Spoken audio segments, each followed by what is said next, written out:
வணக்கங்க. என் பேரு அருணுங்க. உங்ககிட்ட ரொம்ப நாளா ஒரு விஷயம் சொல்லணும்னு நினைச்சுக்கிட்டு இருக்கேன். ஆனா முடியவே மாட்டேங்குது. என்ன விஷயம் சொல்லுங்க. நான் ஒரு பொண்ணை லவ் பண்றேன். சரி. அந்த பொண்ணும் என்ன லவ் பண்றாங்க. சரி. இப்ப பிரச்சனை என்னன்னா, எங்க வீட்டுல எனக்கு பொண்ணு பார்க்க போறாங்க. அதனால நான் காதலிக்கிற பொண்ணுகிட்ட ஒரு ரிக்வெஸ்ட் பத்தி சொல்லணும். என்ன சொல்லணும்?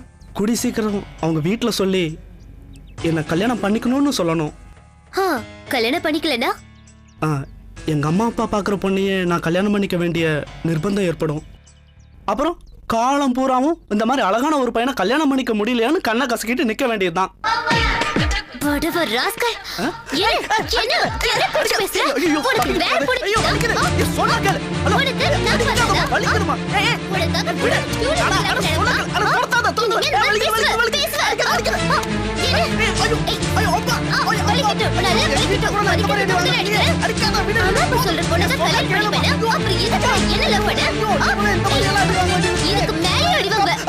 லவ் பண்ற வரைக்கும் பின்னாடியே லோ லோ அலைய வேண்டியது. இப்ப என்ன அம்மா சொல்றாங்க ஆட்டுக்குட்டி சொல்றாங்கன்னு அடிக்காத ப்ளீஸ்.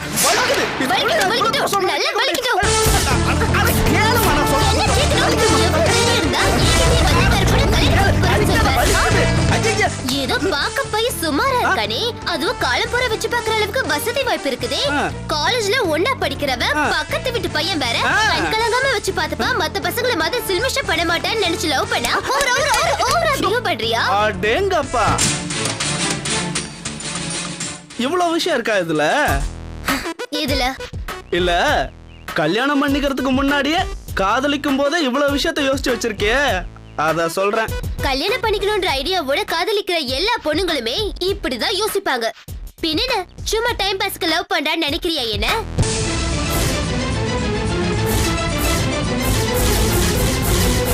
சரி, என்ன விஷயம் முதல்ல அத சொல்லு. சீரியஸாவே எங்க அப்பா எனக்கு எங்க அத்தை பொண்ணையே கல்யாணம் பண்ணி வைக்கணுங்கிற சிச்சுவேஷன் இருக்கு எங்க வீட்ல. கொன்னுடுவே ராஸ்கல். என்ன வாயில குறுக்கட்டு வச்சிருக்கியா? வாய் திறந்து நம்ம லவ் மேட்டர் சொல்ல வேண்டியதானே உங்க வீட்ல. என்னத்த சொல்றது திலகா, நீ உங்க வீட்ல நம்ம லவ் மேட்டர் பத்தி சொல்லி ஓகே வாங்கிட்டீனா அடுத்த வழியில நானும் இறங்கிடுவேன். நீ உங்க அண்ணன் கிட்ட சொல்ல வேண்டியது தானே. அட நீ வேற. இன்னைக்கு காலையில அண்ணன் கிட்ட நம்ம மேட்டர் ஆர்வமா சொல்லலாம் தான் இருந்தேன். அதுக்குள்ள என் ஃப்ரெண்ட் அந்த முண்டு ஜெனிஃபர் இல்ல, அது பண்ண வேலையால டோட்டல் ஃபேமிலி மூட் அவுட்ல இருக்கு. என் அண்ணன் நல்ல மூட்ல இருக்கும் போதுதான் ஆரம்பிக்கணும். சீக்கிரமா பாருப்பா, ஏதாவது ஒண்ணு பண்ணு. எங்க அம்மாவுக்கு வேற வயசாயிட்டே போகுதான். நான் வேற ரொம்ப லேட்டா பிறந்த பையனா. பொண்ணை பார்த்து கல்யாணம் பண்ணி வச்சே ஆகணும்னு நச்சரிக்க ஆரம்பிச்சிட்டாங்க. சரி சரி, நீ கிளம்பு. நாளைக்கு எங்க மீட்டிங்? சிவன் பார்க். வேண்டாம், மெகா மார்ட் பைக் ஸ்டாண்ட்ல. கொன்னுடுவேன். என்ன மத்த லவர்ஸ் மாதிரி தோல்ல கை போட்டு சீன் போடணும்னு பாக்குறியா? அதெல்லாம் முடியாது. வடபழனி முருகன் கோயில் இல்ல சிவன் பார்க். என்ன சொல்றீங்க? அதுக்கு சிவன் பார்க்கே பெட்டர். சரி, நான் கிளம்புறேன்.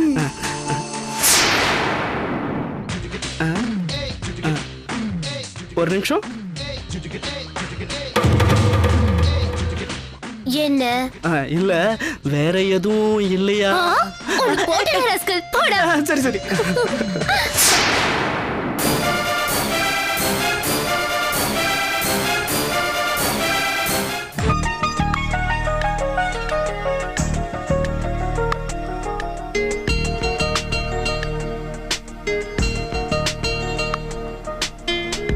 ஹலோ, நான் ஆவடி பானு பேசுறேன் சார்.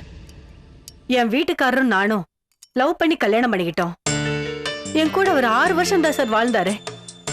தினமும் குடிச்சிட்டு வந்து ரகலை பண்ணா எந்த பொம்பளையால தான் சார் குடும்பம் நடத்த முடியும்? என்னால முடியல சார். இனிமே குடிக்காம இருந்தாதான் உன்னோட சேர்ந்து வாழ்வேன்னு சொல்லிட்டேன். ஆனா அவர் குடி நிறுத்துற மாதிரி தெரியல சார். இனிமே இது சரிப்பட்டு வராதுன்னு என் பையனோட நான் தனியா வந்துட்டேன் சார்.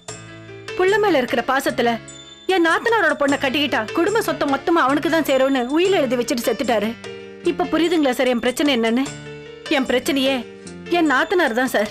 என்ன இருந்தாலும் அவளுக்கு சமமா என்ன உட்கார வைக்க அவ இஷ்டப்படல சார். விடாம ஏதேதோ டிராமா பண்ணிக்கிட்டு இருக்கா. நான் எந்த சலசலப்புக்கு அஞ்ச மாட்டேன் சார். சிங்க மாதிரி ஒரு ஆம்பளை பிள்ளை பெத்து வச்சிருக்கேன். என் மாமனார் ஆசைப்படி என் நாத்தனார் பொண்ணுக்கும் என் பையனுக்கும் கல்யாணம் நடக்கணும் சார். ப்ளீஸ் சார், நீங்க கொஞ்சம் பேசுங்க சார். என் பையனுக்கு இஷ்டம் தான் சார். நீங்க பேசுங்க சார் ப்ளீஸ்.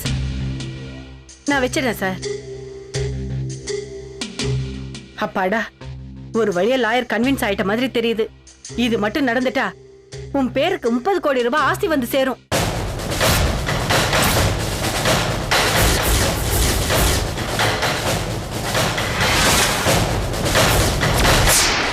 யாருடா இந்த பொண்ணு? நான் காதலிக்கிற பொண்ணுமா? ஏதாவது இந்த பொண்ணு முகத்துல அட்ராக்ஷன் இருக்கா? அப்படி பார்த்தா உலகத்துல பாதி பொண்ணுங்களுக்கு கல்யாணமே நடக்காதுமா. உனக்கு இவள பிடிச்சிருக்கா? ஆமா. எனக்கு இவள சுத்தமா பிடிக்கல. குடும்பம் நடத்த போறவன் நான், அதனால எனக்கு பிடிச்சிருந்தா போதும்னு நினைக்கிறேன். இவள வேணா வச்சுக்க, ஆனா கல்யாணம் மட்டும் நான் முடிவு பண்ண இடத்துலதான் நடக்கணும். ஏன்னா இது சொத்து விவகாரம். அம்மா, நீ சொல்ற மாதிரிலாம் என்னால் சீப்பா நடந்துக்க முடியாது. எனக்கு ஜெனிஃபர் தான் வேணும். சரி, யார் இந்த ஜெனிஃபர்? என் கூட காலேஜ்ல படிக்கிற பொண்ணு. அவங்க அப்பா என்ன பண்றாரு? அவர் ஒரு வீட்ல வாட்ச்மேனா வேலை பார்க்கறாருமா.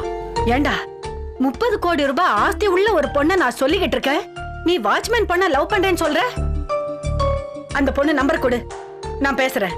அதெல்லாம் நீ பேசினா சரிப்பட்டு வராது. ஏன்? என்னன்னு பேசுவ? அம்மா ஜெனிஃபர், நீ காதலிக்கிற கிரணோட அம்மா பேசுற. தயவு செஞ்சு என் பையனை நீ விட்டுடு, வேணா உன் கால்ல கூட விழறேன்னு சொல்லி கேட்பேன். அதுக்கெல்லாம் அவசியமே கிடையாது. ஏன்?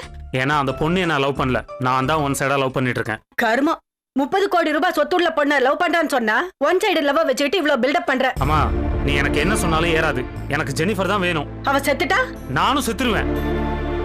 மரியாதையா சொல்றேன்டா உனக்கு, என் பேச்சு கேளு. வீணா அந்த பொண்ணு தற்கொலை பண்ணிக்கிற அளவுக்கு உண்டு பண்ணிடாத.